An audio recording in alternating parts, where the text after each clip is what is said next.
शिवसेना पक्षप्रमुख बाळासाहेब ठाकरे यांचा आज 13वा स्मृतिदिन आहे। शिवसेना प्रमुखांचा आज 13वा स्मृतिदिन आहे आणि त्यानिमित्तानं बाळासाहेब ठाकरे यांना आदरांजली वाहण्याकरता शिवसैनिक शिवतीर्थावर गर्दी करण्यास सुरुवात झालेली आहे।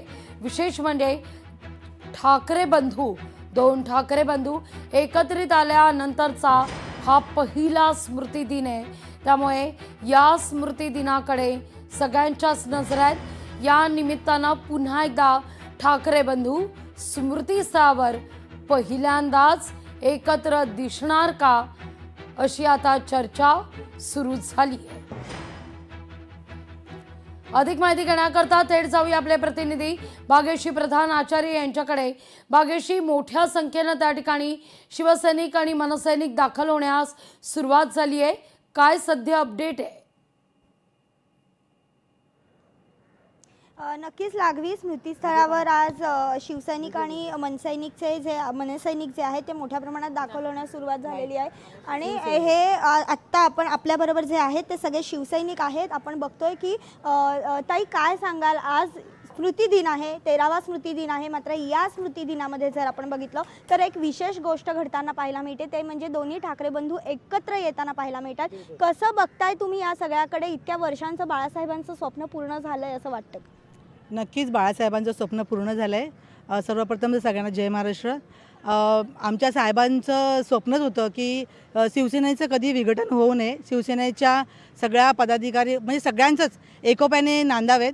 पण काही कारणास्तव किंवा काही लोकांना खूपच काय म्हणतात सत्तेचा मोह झाल्यामुळे बरेच लोक इकडे तिकडे गेलेले आहेत, पण आम्हाला शिवसैनिकांना काहीच फरक पडत नाही। आज 13 वर्ष झाली साहेबांना जाऊन, पण अक्षरशः एक पोकळी आपल्या स्वतःच्या घरामध्ये निर्माण व्हावी तशा प्रकारचं दुःख आम्हाला अजूनही आहे। आज साहेब असते तर खरंच खूप खुश झाले असते, कारण का आज त्यांचं जे स्वप्न होतं की राज ठाकरे साहेब आणि उद्धव साहेबांनी एकत्र येऊन सत्ता स्थापन करावी आणि महाराष्ट्रावरती त्यांनी आपला स्वतःचा भगवा झेंडा फडकावा, तो कुठेतरी पूर्ण होताना दिसत आहे। आणि साहेबांच्या आशीर्वादाने आणि सर्व जनतेच्या आशीर्वादाने नक्कीच हे पूर्ण होईल। साहेब सगळ्यांच्या मनाच्या इच्छा नक्कीच पूर्ण करतील असं बऱ्याच घडामोडीमध्ये घडल्या, पक्ष फुटला, अनेक कार्यकर्ते निघून गेले, मात्र आता येणाऱ्या महापालिकेच्या निवडणुकांमध्ये काय आव्हान आहे असं वाटतं तुम्हाला? आव्हान म्हणाल तर आता जो काय शिंदे गटाचा जो काय चालू आहे खेळ, की फोडाफोडीचं राजकारण जे त्यांचं चालू आहे तो एक आहे, पण आम्हाला नाही वाटत की आमच्या पुढे कुठचं आव्हान आहे, कारण का शिवसैनिक सगळ्यांना पुरून उरतो आणि हे सगळ्यांनाच माहिती आहे, त्यामुळे सगळ्यांचे थोडेसे धाबे जाणारे असतील हे नक्की सांगता येईल। नक्कीच, धन्यवाद। तर एकंदरीत बघितलंय लागवी आपण की महिला देखील आता यायला सुरुवात झाली। मगाशी आपला प्रश्न होता की महिलांशी बोलता येईल का, आत्ता महिला यायला सुरुवात झालेली आहे। शिवसैनिक महिला आहेत या सगळ्या, आणि 10:30 ते 11च्या दरम्यान उद्धव ठाकरे स्वतः कुटुंबासह स्मृतिस्थळाला येणार असल्याची माहिती मिळते।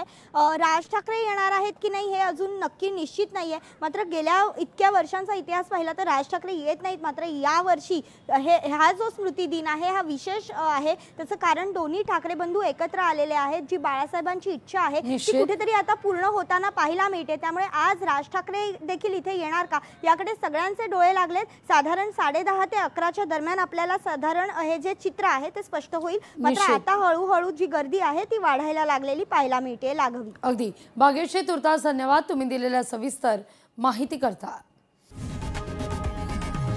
लोकशाही मराठी ऐका, पहा, जागरूक रहा।